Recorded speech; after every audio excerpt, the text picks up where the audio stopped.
Sadaqallah. Alhamdulillahirabbil alamin. Jadi kita lanjut tadi 150 ya sampai 160. Jadi kita atrek lagi 141. Nah, sebelum 141 saya ceritakan kembali ayat yang ada sebelumnya.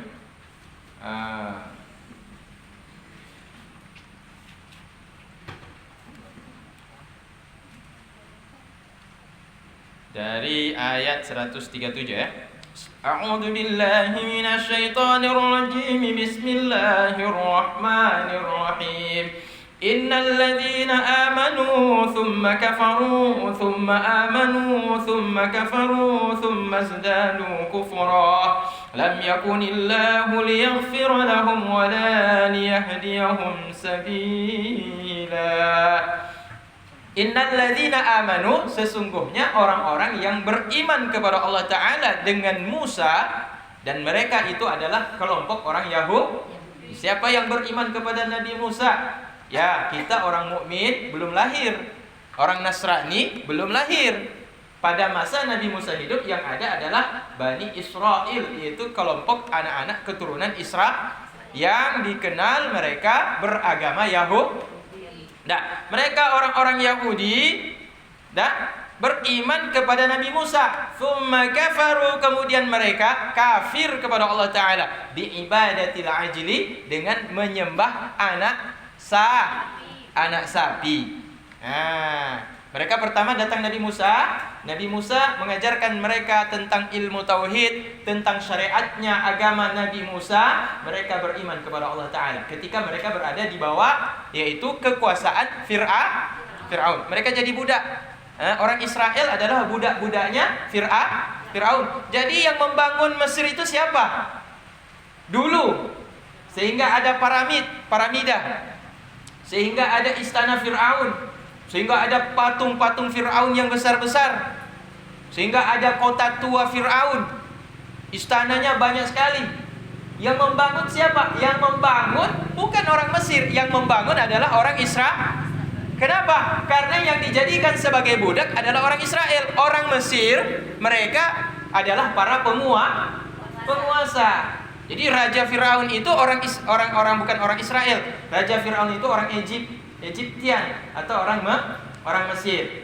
Jadi orang-orang Mesir tidak dijadikan sebagai budak yang membangun kota-kota di kota-kota Mesir. Tapi mereka ada yang diangkat jadi gubernur, ada bupati, ada wali kota, ada camatnya, ada keciknya, ada prajuritnya, ada panglimanya, ada mandornya. Jadi orang Mesir hidupnya senang pada waktu ada Raja Fir'aun. Tetapi mereka salahnya mereka menyembah Fir'aun. Nah, orang Israel pada waktu itu mereka tertindas. Dan kondisi mereka itu dalam kondisi mereka orang yang dianiaya. Maka diutuslah Nabiullah Musa alaihi salam untuk pertama untuk meneruskan akidahnya Fir'aun yang sudah melenceng, bahwa Fir'aun mengaku sebagai Allah. Nah, dia mengaku Tuhan sama seperti Allah. Jadi mengaku Allah bukan Tuhan dan dirinya adalah Allah. Atau dirinya adalah Tuhan sama seperti Allah Ta'ala. Bahkan tidak mengakui Allah Ta'ala itu sebagai Tuhan. Sementara orang-orang Israel, mereka diwajibkan untuk menyembah Fir'aun. Dan orang-orang Israel mereka dianiaya, makanan mereka tidak diberikan selayaknya, pakaian mereka tidak diberikan selayaknya, tempat tinggal mereka tidak diberikan selayaknya, dan mereka kalau ada yang tidak mampu bekerja mereka dicambuk. Sama seperti kita pada masa Jepang, Romusa.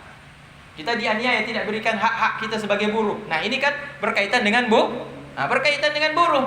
Berarti raja yang zalim berarti sama dia seperti seorang Fir'aun. Jadi kalau dia tidak memberikan hak daripada buruh kasar, orang yang kerja, istilahnya padat karya.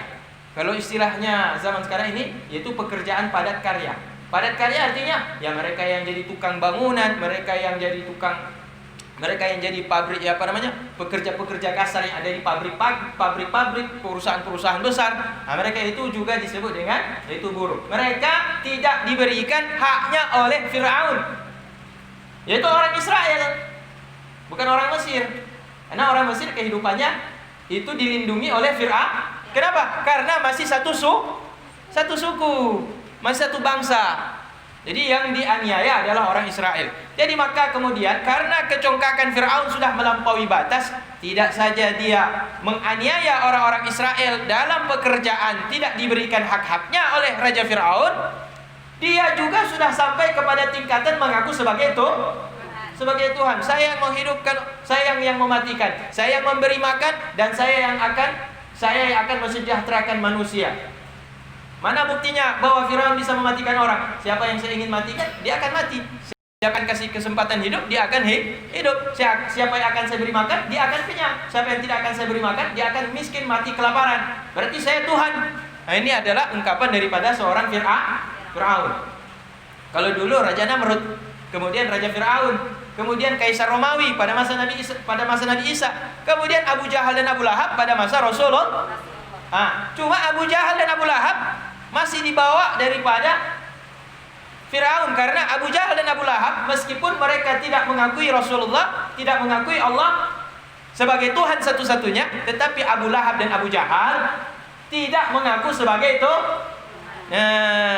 Cuma masuk dalam kelompok Firaun karena menentang Rasul yang diutus oleh Allah Ta'ala. Jadi mana lebih bejat Firaun dengan Abu Lahab dan Abu Jahal? Lebih bejat Firaun. Karena kenapa? Karena tingkat kekafirannya itu sudah melampaui batas hingga sampai pada tingkatan mengaku diri sebagai Tuhan. Cuma perbuatan zolimnya sama. Abu Lahab dan Firaun sama. Perbuatan zolimnya sama. Abu Lahab sama saja, dia menganiaya budak-budaknya, tidak diberikan haknya. Abu Jahal begitu juga. Abu Sufyan sebelum masuk Islam begitu juga. Firaun begitu juga. Cuma yang jadi perbedaan yaitu dia tidak mengaku sebagai Tuhan. Abu Lahab dan Abu Jahal. Itu ceritanya, Ibu yang dimuliakan Allah Subhanahu wa taala. Abu Jahal itu meninggalnya di kota Mekah. Jadi ketika dia meninggal di kota Mekah, dia diberikan penyakit, yaitu penyakit kusta. Sehingga ketika dia mendapatkan penyakit kusta, keluarganya nggak ada satupun yang mau mendekat dengannya sampai meninggal dunia. Ketika dia meninggal dunia, mayatnya sampai seminggu nggak ada yang berani angkat dari tempat tidur tempat dia meninggal, karena saking bau busuknya kusta tersebut.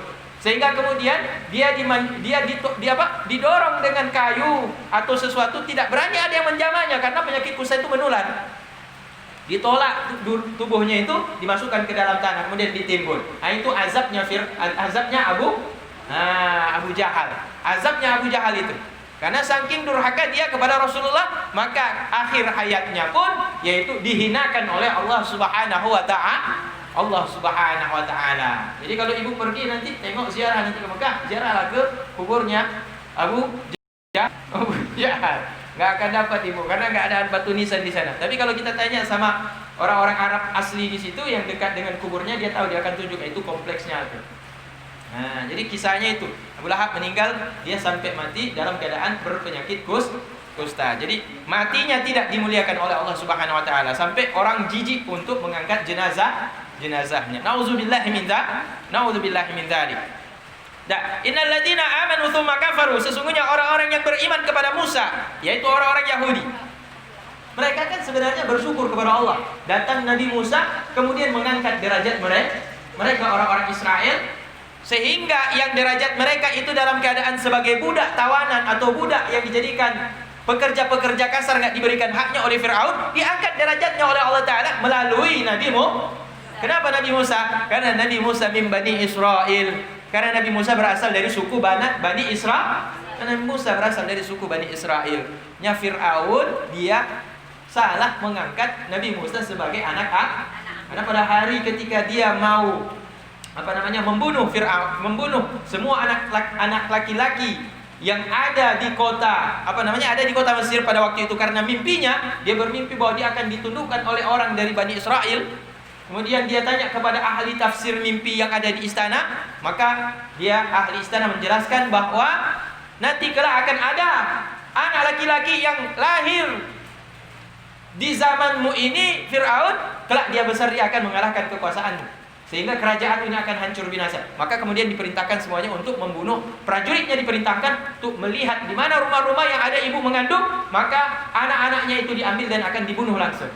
Maka ibunda Nabi Musa alaihissalam kemudian berinisiatif atas petunjuk ilham dari Allah Ta'ala, meletakkannya di dalam keranjang, dibungkus, dibalut, kemudian diletakkan di air sungai. Ternyata kehendak Allah Ta'ala, wa makaru wa makarallahu wallahu khairul makirin. Mereka punya rencana jahat, Allah juga punya rencana terhadap mereka orang yang berbuat jahat.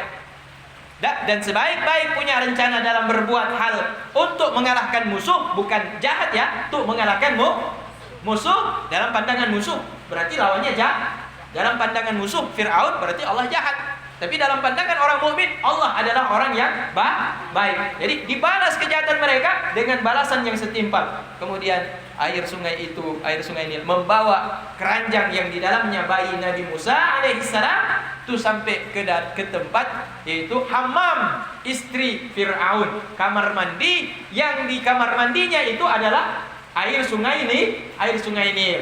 Jadi ada sebuah aliran air sungai Nil yang mengarah ke istana tempat mandinya khusus istri Fir'aun. Jadi diletakkan oleh ibunda Nabi Musa, diletakkan dia sungai Nil. Ya Allah, saya serahkan anakku ya Allah dalam perlindungan. Maka sampailah kepada istri Fir'aun.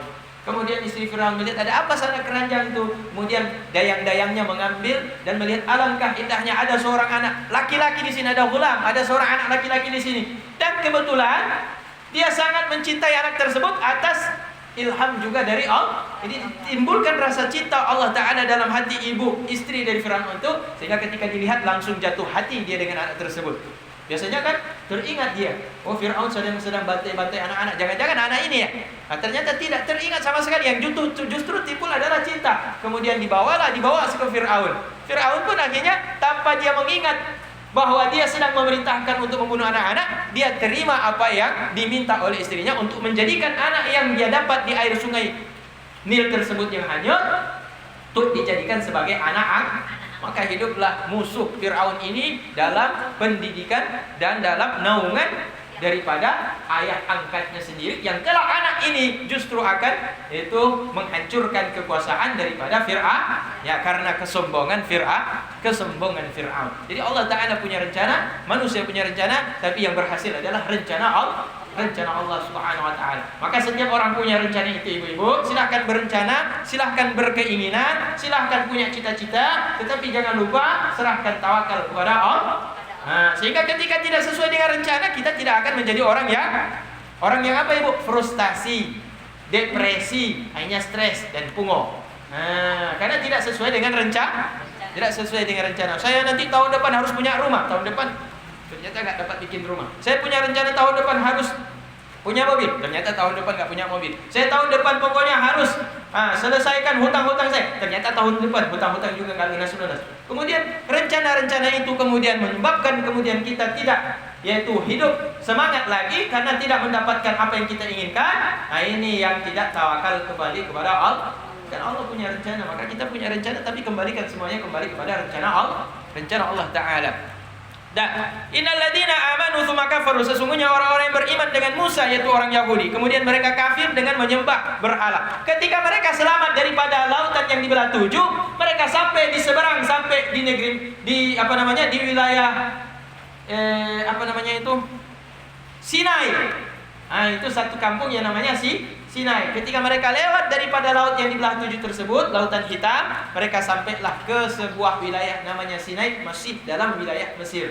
Sampai di situ kemudian kemudian Nabiullah Musa alaihissalam. Ini ceritanya Firaun udah meninggal nih. Ceritanya Firaun udah tenggelam. Berarti orang Israel udah selamat. Mereka beriman pada Musa. Tiba-tiba pada waktu sampai kepada Bukit Tur Sina, Bukit Tur disebut Tur atau Tur Sina nama lengkapnya. Dan kampungnya namanya Sinai.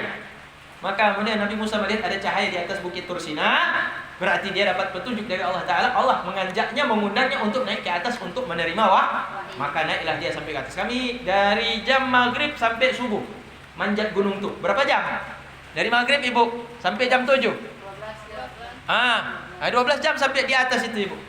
Targetnya sebelum sunset, sebelum terbit matahari, kami udah sampai di puncak. Jadi kami bisa lihat keindahan panorama, yaitu sunset matahari, munculnya matahari sebelum terbit sampai di atas itu bule-bule, banyak sekali bule-bule dan tidur di atas tuh. Karena di atas juga ada gereja. Ada juga musola di situ. Karena orang Kristen juga beriman kepada Nabi Musa.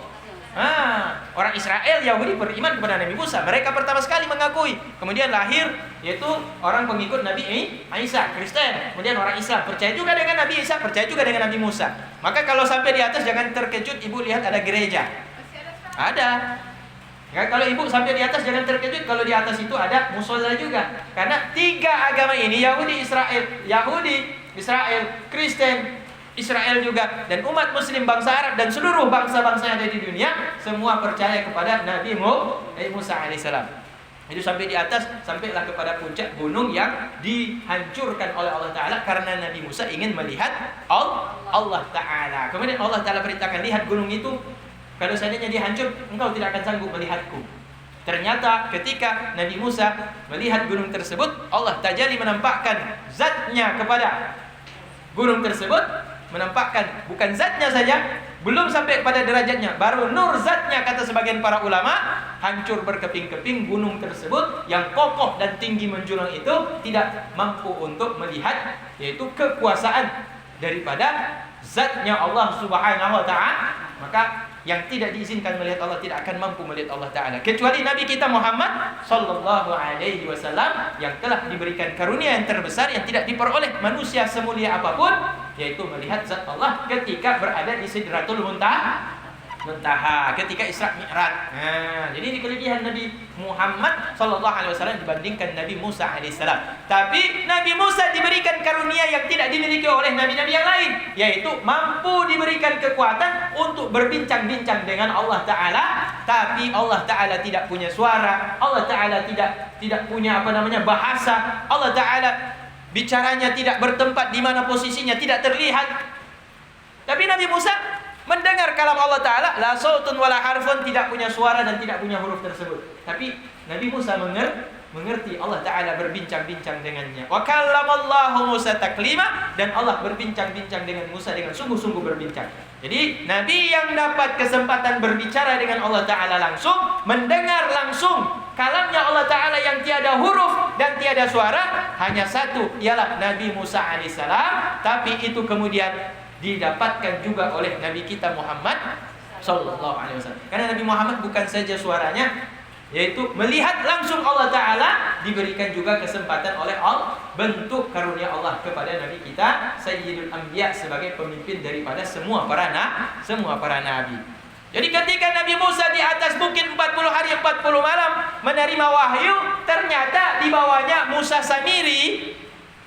Ya, ada seorang pengikut daripada Nabi Musa, namanya juga Musa, tapi di ujungnya ada Samiri. Ternyata dia membawa yaitu sesuatu tanah yang bekas injak daripada malaikat Jibril, kemudian dijampi-jampi, diminta-minta kepada setan, akhirnya kemudian dibentuklah sapi atas izin Allah Ta'ala, mampu dengan tanah bekas injakan daripada malaikat Jibril tersebut. Jadilah yaitu hewan bentuk patung tersebut mampu berbicara dan dia Tuhan. Akhirnya mereka tidak sabar menunggu Musa. Belum turun Musa 40 hari dari atas bukit Tursina, mereka sudah berubah kembali menjadi murtad. Jadi beriman murtad. Kemudian murtad berarti kafir. Tsumma amanu. Kemudian sesudah Nabi Musa turun, marah Nabi Musa melihat mereka sudah menyembah anak sapi betina, maka mereka kembali beriman kepada Nabi Musa. Berarti beriman kembali. Tsumma kafaru. Kemudian mereka kafir lagi ketika datang Nabi Isa. Meninggal Nabi Musa, meninggal pengikut-pengikutnya yang tua-tua, ada anak-anak cucu-cucunya, sampai pada Nabi Isa alaihissalam. Isa mengaku sebagai Tuhan, mereka kafir, tidak percaya kepada Nabi Isa. Jadi orang Bani Israel, mereka sudah kafir dua kali. Pertama, ketika Nabi Musa naik ke atas bukit, mereka menyembah anak sapi betina. Kemudian mereka beriman kembali kepada Nabi Musa. Kemudian mereka kafir ketika datang Nabi Isa alaihissalam. Kemudian mereka bertambah lagi kekafirannya dengan datangnya Nabi Muhammad Sallallahu Alaihi Wasallam. Kebanyakan orang Israel tidak percaya dengan Nabi selain daripada bangsa Israel. Tingkat Nabi Isa saja yang masih dari kelompok orang Israel, banyak orang Israel tidak mau beriman. Padahal Nabi Isa daripada bangsa Israel. Apalagi Nabi Muhammad. Nabi Muhammad bukan orang Israel, bukan keturunan bangsa Israel, tapi Nabi Muhammad sallallahu alaihi wasallam, Nabi kita tercinta, berasal daripada keturunan bangsa Arab, yang mana asal muasalnya berasal daripada Nabi Ismail alaihi salam. Sedangkan Israel berasal daripada Nabi Ishak alaihi salam. Ishak dan Ismail adalah satu ayah, yaitu Nabi Ibrahim beda mama. Yang Ishak berasal daripada Sarah, yang Ismail berasal daripada Siti Hajar. Lahirlah bangsa Israel dari Ishak ibunya Sarah, lahirlah bangsa Arab dari Ismail, ibunya Siti Hajar. Tapi ayahnya satu, yaitu Nabiullah Ibrahim alaihi salam. Maka Allah memuliakan keturunan Nabi Ismail dengan mengangkat salah seorang di antara cucu-cucunya sebagai Nabi akhir zaman, ialah Nabi kita tercinta Muhammad sallallahu alaihi wasallam. Jadi mereka ketika datang Nabi Muhammad, apa yang mereka katakan? Lah, mereka tidak percaya kepada Nabi Muhammad. Bagaimana kami percaya? Muhammad bukan orang Israel. Jangankan Muhammad orang Arab, yang Nabi Isa alaihissalam saja mereka kafir, tidak mau beriman. Tapi ada juga sebagian kecil di kalangan orang Israel yang mendapatkan hidayah. Tapi kebanyakan mereka, banyak yang kafir, tidak percaya kepada Nabi Isa, bahkan kepada Nabi Muhammad sallallahu alaihi wasallam. Nah, jadi mereka beriman, kemudian mereka kafir menyembah anak sapi, kemudian mereka beriman lagi sesudah turunnya Nabi Musa dari atas bukit, kemudian mereka kafir kepada Nabi Isa, kemudian mereka bukannya lagi beriman, tapi bertambah kekafiran ketika datang Nabi Muhammad SAW. Lam yakunillahu liyaghfira lahum, tidaklah Allah Ta'ala sungguh akan mengampuni mereka berdasarkan yaitu kekufuran yang bertambah kepada mereka orang-orang Israel, wala liyahdiyahum sabila, dan Allah tidak akan memberikan hidayah kepada jalan yang benar kepada mereka orang-orang Israel. Dah 138. Basyiril munafiqina bi anna lahum 'adzaban alima, berikan kabar buruk kepada orang-orang munafik, sungguh untuk mereka akan mendapatkan azab yang sangat pedih dengan diazab di dalam neraka jahanam. Dah masuk 139. Alladzina yattakhidhuna al-kafirina awliya'a min dunil mu'minin. Sesungguhnya orang-orang yang menjadikan orang-orang kafir sebagai penolong-penolong mereka, wali-wali mereka, sekutu-sekutu mereka, min dunil musyrikin, min dunil mu'minin. Tidak mereka ambil penolong-penolong dan sekutu-sekutu, wali-wali mereka, pemimpin-pemimpin mereka dari kalangan orang-orang mukmin. Ayabtaghuna indahumul izzah, apakah kata Allah Ta'ala kalian mengharapkan daripada orang-orang kafir, wahai orang-orang mukmin yang munafik, apakah kalian mengharapkan daripada orang-orang kafir itu al-izzah, yaitu keagungan dan kemuliaan? Dan fa innal izzata lillahi jami'ah, sungguh salah kalian kalau menjadikan orang kafir sebagai sekutu dan penolong kalian, teman hidup kalian, ataupun yaitu wali-wali kalian, karena sesungguhnya al-izzah lillahi jami'ah. Fa innal izzata lillahi jami'ah, sesungguhnya keagungan, kemuliaan hanyalah milik Allah semuanya. Tidak akan kita dapat kemuliaan melainkan dengan mengangkat wali-wali kita, sekutu-sekutu kita, penolong-penolong kita dalam perjuangan kita adalah orang-orang sesama orang-orang yang beriman. Nah, masuk 140. Wa qad nazzala 'alaikum fil kitab, sungguh Allah Ta'ala telah menurunkan ke atas kalian dalam Alkitab. Alkitab yang dimaksud Al-Quranul Karim.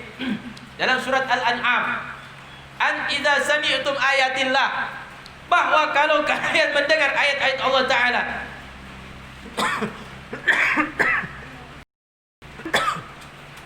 jika mendengar oleh mereka orang-orang kafir tersebut ayat-ayat Allah Ta'ala, ayat-ayat Al-Quran, yukfaru biha, mereka akan mengingkari dengan ayat-ayat Al-Quran tersebut, wa yastahza'u biha, dan mereka akan menghina, mengejek, mengolok-olok ayat-ayat Al-Quran tersebut. Fala taq'udu ma'hum, maka janganlah kalian duduk-duduk, nongkrong-nongkrong bersama dengan mereka, hatta yakhudu fi haditsin ghairi, sehingga mereka tenggelam dalam ucapan selain mereka. Innakum idzan mithluhum, kalau kalian duduk dengan mereka orang-orang kafir tersebut yang mengolok-olok, menghina-hina ayat-ayat Al-Quran, innakum idzan mithluhum, sungguh kalian pada saat demikian itu sama saja dengan mereka orang-orang Saya tidak percaya dengan orang kafir. Saya tidak beriman dengan apa yang diajarkan oleh orang-orang Kristen. Mereka menyembah Yesus. Saya tidak menyembah Yesus. Mereka menyembah Uzair. Mereka mengakui Allah tapi menyekutukan dengan Uzair. Saya tidak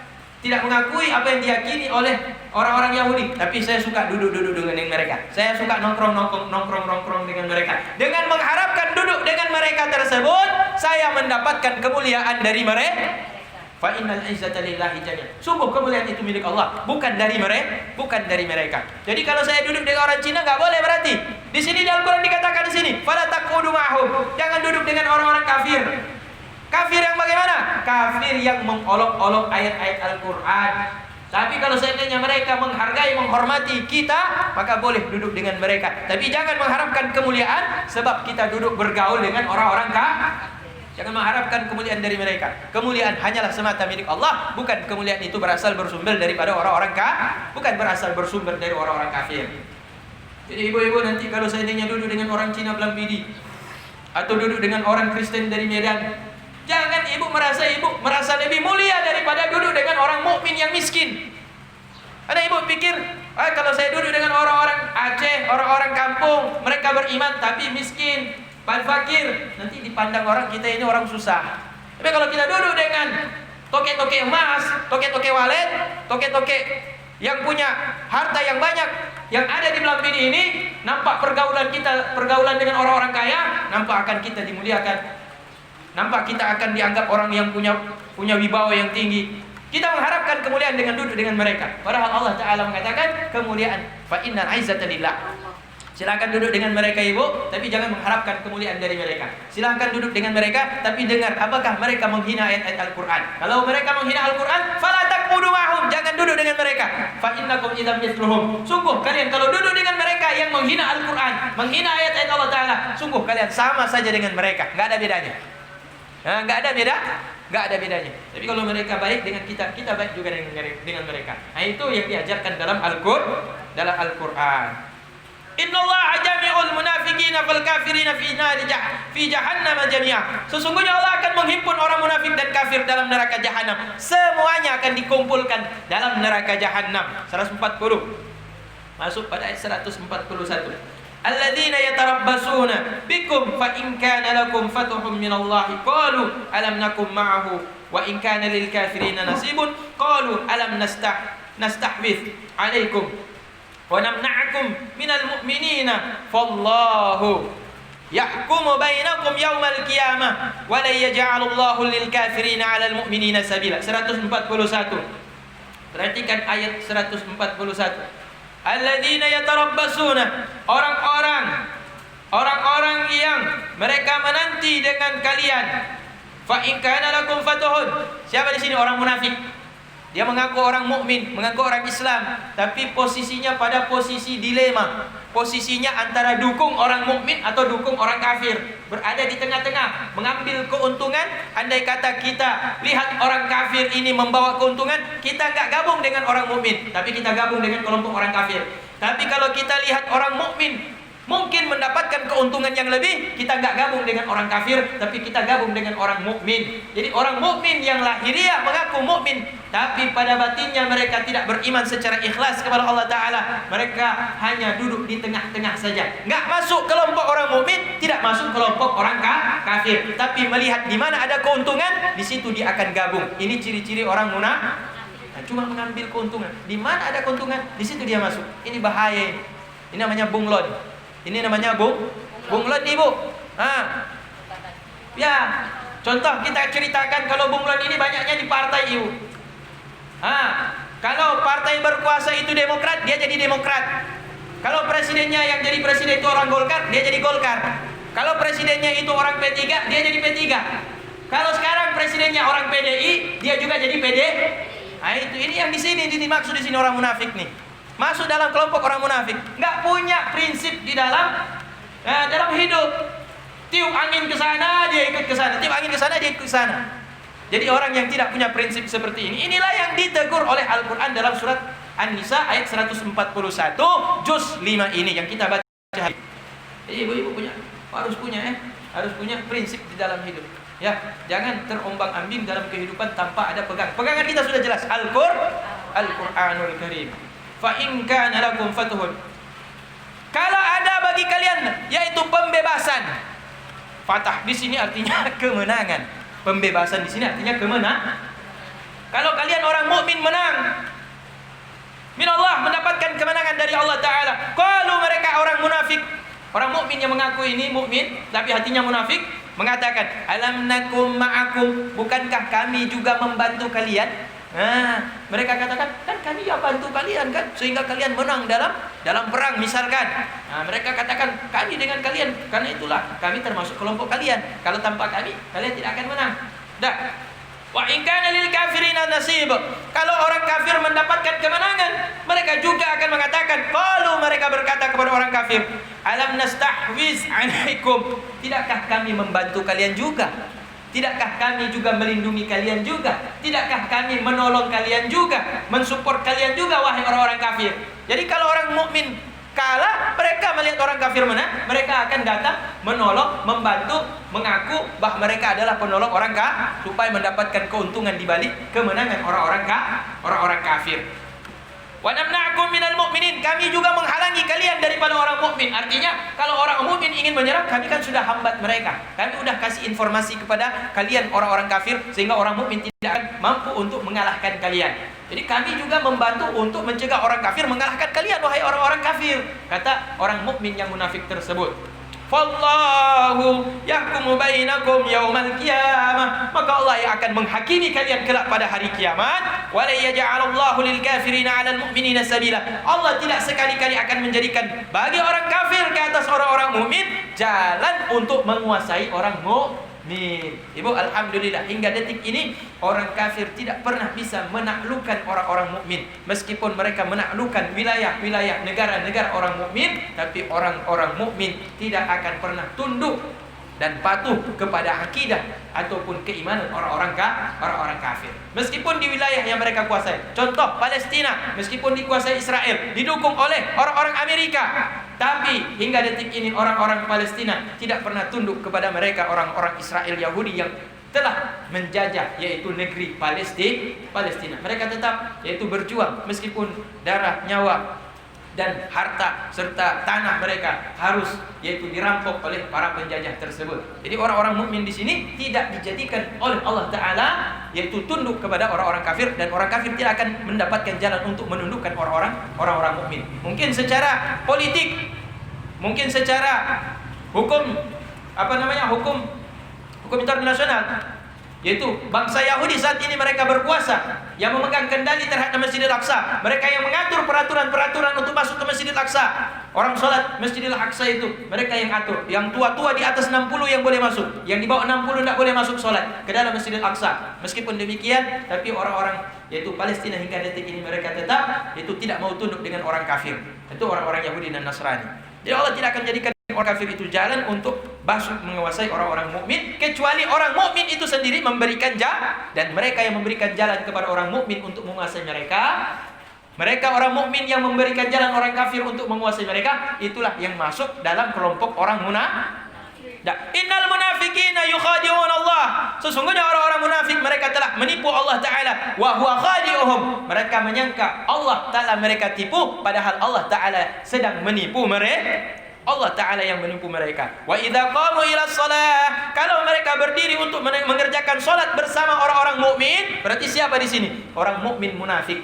Kalau mereka orang mukmin munafik berdiri salat dengan orang-orang mukmin, lihat saja, qamu kusala, mereka berdiri menegakkan salat sambil malas-malasan. Tidak ada kesungguhan, tidak ada keikhlasan, tidak ada kekhusyuan dalam salat-salat mereka. Dan yura'unan nas, mereka juga mengharapkan untuk dipuji oleh manusia, yaitu orang-orang mukmin ketika mereka masuk salat dalam kelompok orang-orang mukmin. Wala yadhkurunallaha illa qalila, dan mereka tidaklah dalam salat mengingat Allah Ta'ala, melainkan hanya sedikit sekali mereka mengingat Allah Ta'ala. Maka hati-hati kita kaum muslimin, ibu-ibu, ketika kita salat jangan sampai sedikit yaitu khusyuk kita kepada Allah. Nauzubillah, jangan sampai kita masuk di dalam kelompok yaitu orang-orang munafik. Yang mereka sholat hanya ingin mendapatkan pujian daripada orang-orang mukmin, dan mereka sholat tidak punya keyakinan, mereka sholat tidak punya kesungguhan dalam beribadah kepada Allah Ta'ala. Yang harap mereka hanyalah yaitu pujian dan sanjungan daripada yaitu orang mukmin yang lain. Dah, 146. Mudzabdzabina baina dzalika. Mereka ragu-ragu dan bimbang antara demikian kekufuran dan keimanan. Apakah mereka akan masuk dalam kelompok orang mukmin ataukah mereka akan masuk dalam kelompok orang kafir? Mereka terombang-ambing di lautan kebimbangan antara mau mengambil keimanan atau mengambil kekufuran. La ilaha ula'i wa la ilaha ula. Mereka tidak mau memastikan diri mereka masuk dalam kelompok orang kafir dan tidak juga mampu untuk memastikan diri mereka masuk di dalam kelompok orang Jadi ibu netral dalam perkara akidah haram. Netral dalam perkara akidah haram. Karena netral dalam perkara akidah masuk dalam kelompok orang munafik. Wal munafiqina wal kafirina fi nari jahannam. Orang munafik mengaku dengan lisannya asyhadu an la ilaha illallah wa asyhadu anna muhammadar rasulullah, pakai jilbab, pakai peci, pakai baju koko, pakai baju busana muslimah, baca Al-Qur'an, salat, tapi mereka terombang-ambing antara ambil keimanan secara 100% atau ambil kekafiran secara 100%. Maka ini masuk dalam kelompok yaitu sama dalam neraka mereka berkumpul dengan orang-orang Jadi bahaya orang-orang munafik ini, ibu. Bahaya kalau kita masuk dalam kelompok. Jadi sudah jelas al-halal bain wa haram bain. Jadi halal dan haram sudah jelas. Keimanan dan kekafiran pun sudah jelas. Kita tinggal tentukan pilihan kita. Mau masuk kelompok orang kafir, silahkan masuk dalam kelompok orang kafir. Tanggung jawab nanti di akhirat. Masuk dalam kelompok orang mukmin, yakinlah seikhlas-ikhlasnya beribadah kepada Allah. Jangan terombang-ambing dengan bujuk rayu syaitan untuk kita masuk dalam kelompok orang-orang kafir. Wa may yudlilillahu, barang siapa yang Allah sesatkan, falan tajida lahu sabila, maka dia tidak akan mendapatkan untuknya yaitu petunjuk kepada jalan yang benar. Jadi orang munafik dan orang kafir, kalau Allah Ta'ala tidak menghendaki hidayah, maka kita ahli dakwah, para ulama, orang-orang soleh yang berniat mendakwahkan untuk memberikan mereka petunjuk tidak akan mampu untuk memberikan hidayah kalau Allah Ta'ala tidak menghendaki untuk memberikan petunjuk dan hidayah kepada mereka. Ya ayyuhalladzina amanu la tattakhidunal kafirina awliya. Wahai orang-orang yang beriman, jangan kalian jadikan orang-orang kafir sebagai wali-wali penolong-penolong kalian selain daripada orang-orang mukmin. Aturiduna an taj'alu lillahi 'alaikum sultanan mubina. Apakah kalian bermaksud menjadikan kepada Allah Ta'ala yaitu bukti keterangan yang nyata? Apakah kalian ingin menjadikan di hadapan Allah Ta'ala bahwa orang-orang kafir itu betul adalah penolong kalian? Sungguh apa yang kalian kerjakan itu salah dalam pandangan Allah Ta'ala. Jangan pernah menjadikan orang kafir sebagai penolong kita, apalagi untuk menyerang sesama orang muslim. Minta tolong kepada orang kafir untuk menyerang orang Islam, padahal dia juga Islam. Ini tidak boleh, ibu-ibu. Wallahu a'lam bissawab. 145 tolong dicatat dan ingat karena saya terlambat datang. Jadi sampai di sini dulu kajian kita. Ibu-ibu yang dimuliakan Allah Subhanahu wa taala, semoga kajian ini membawa berkah dan ke depan semoga Allah senantiasa memberikan kepada kita istiqomah, yaitu ketetapan hati dalam menjalani yaitu agama Allah dalam kehidupan kita sehari-hari. Marilah sama-sama kita membaca doa. A'udzubillahi minasyaitonir rajim. Bismillahirrahmanirrahim. Alhamdulillahirabbil alamin wassalatu wassalamu ala habibikal mustafa sayyidina Muhammad wa ala alihi wa sahbihi ajma'in. Allahumma anfa'na bima 'allamtana wa 'allimna 'ilman nafi'an. Allahumma arzuqna fahman nabiyyin wa hifdzal mursalin wa ilhamal malaikatil muqarrabin bi rahmatika ya arhamar rahimin. ربنا ظلمنا أنفسنا وإن لم تغفر لنا وترحمنا لنكونن من الخاسرين. اللهم اختم لنا بحسن الخاتمة ولا تختم علينا يا الله بسوء الخاتمة. اللهم اجعل جمعنا هذا جمعا مرحوما وتفرقنا من بعده تفرقا معصوما.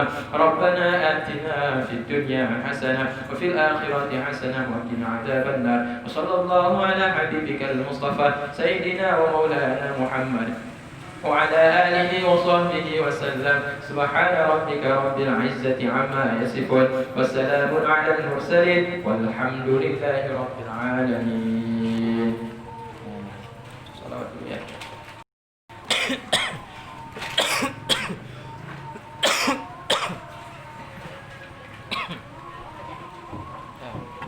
Ada ibu salawatnya ya?